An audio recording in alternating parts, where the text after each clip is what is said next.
Good day, and welcome to another edition of the Military and Foreign Affairs Network. I am your host, the Voice of Reason.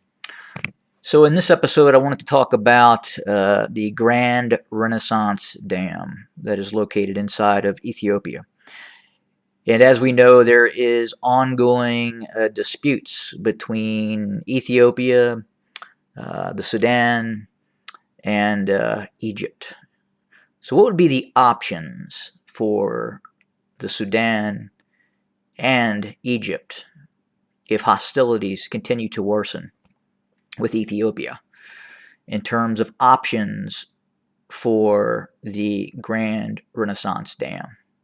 So I've heard some discussions that you could see Egypt or the Sudan take military action. I don't think the Sudan could launch an attack, an aerial attack against the Grand Renaissance Dam that would be effective, at least one strike. I think if they were going to, and I'm talking about specifically the Sudanese, there would have to be multiple strike packages, and it could become very very messy, and the success would be still unknown if they could do it.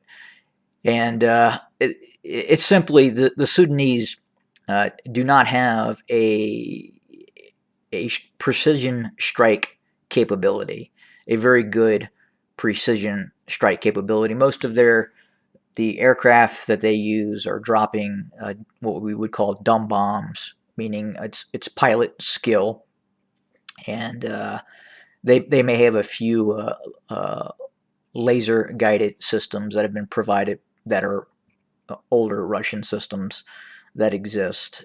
And would they be effective? Are they of the size needed that could destroy the Grand Renaissance Dam?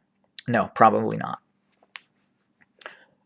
So that would mean it would fall under the purview of the Egyptian military.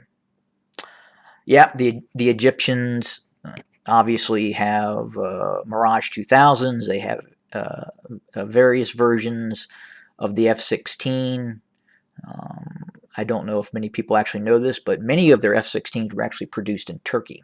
So they're actually Turkish-produced F-16s.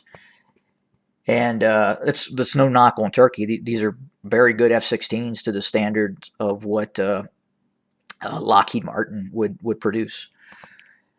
And they would have to use their newer French Rafale multi-role fighter aircraft. So and again, I don't think Egypt would go that route.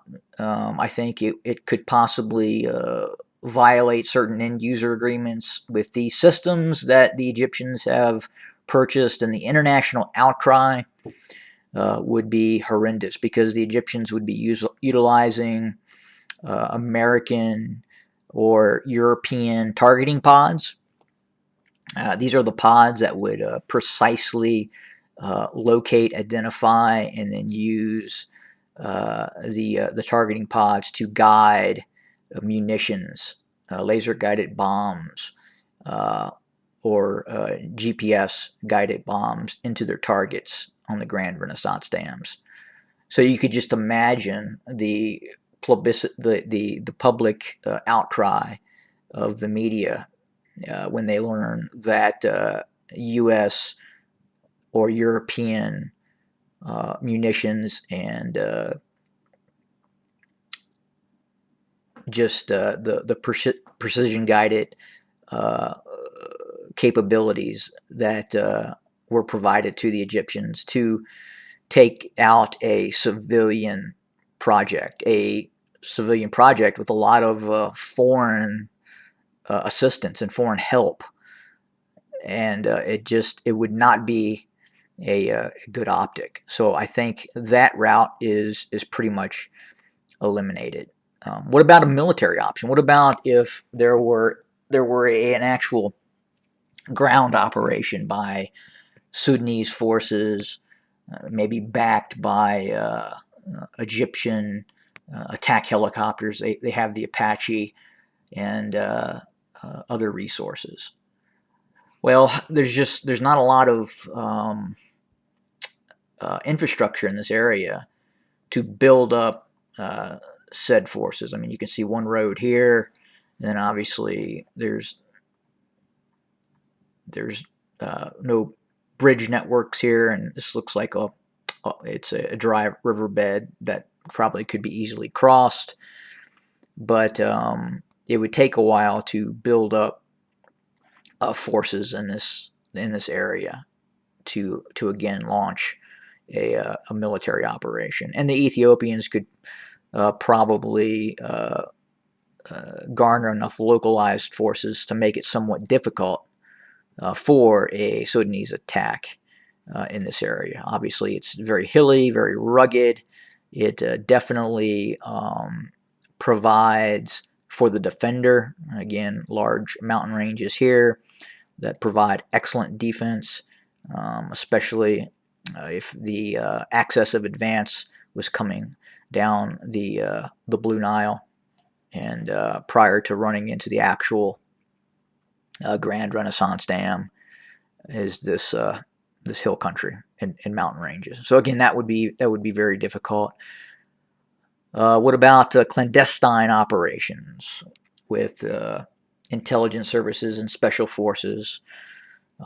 Possible, but unlikely. It would be very difficult to garner enough assets to and then what are you looking to do? Are you looking to destroy the dam? And you're kind of right back to where we were before in terms of international outrage. I can only imagine the international outrage that would occur if the dam was destroyed. But again, it would take huge amounts of explosives to do this. Now you could probably put it out of commission. You could maybe make an international statement, whereas the dam was not destroyed, but certain systems near the dam were impacted, making the dam, in terms of the production of possible energy, less likely. So I think those are the three options, and I don't think any of the three options are very good options, and I would only see an actual attack against a civilian target such as this only occurring if and when all-out war would occur between Ethiopia and Sudan, and I think that still is somewhat unlikely. And then would Sudan cross the Rubicon or cross the Blue Nile, so to speak, and blow up or try to blow up the Grand Renaissance Dam? And I don't think so. I think the public outcry would just be horrendous. I think other routes and would be utilized in terms of any kind of a conflict that would escalate between the Sudan and Ethiopia. But I think the destruction of the Grand Renaissance Dam is probably out of the equation right now.